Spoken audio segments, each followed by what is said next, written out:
plus de ça, il supporte le dialogue multilocuteur nativement, c'est-à-dire plusieurs voix dans un seul appel API, avec un pacing naturel entre elles. Plus de 70 langues et chaque sortie audio est automatiquement watermarkée avec Synth ID, donc qui est un filigrane imperceptible tissé dans le signal audio lui-même pour qu'on puisse facilement identifier le contenu qui est généré par IA ou pas. La limite principale, c'est bien sûr qu'ils ont interdit le clonage vocal. Vous ne faites pas envoyer un échantillon de votre voix et obtenir une réplique. Vous avez 30 voix prédéfinies avec des variantes d'accent et c'est tout.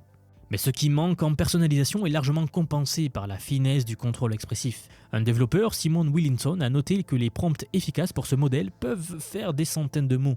Vous ne lui dites pas juste « lis ce texte », vous lui décrivez une scène, donc un personnage, un contexte émotionnel, et le modèle joue le rôle.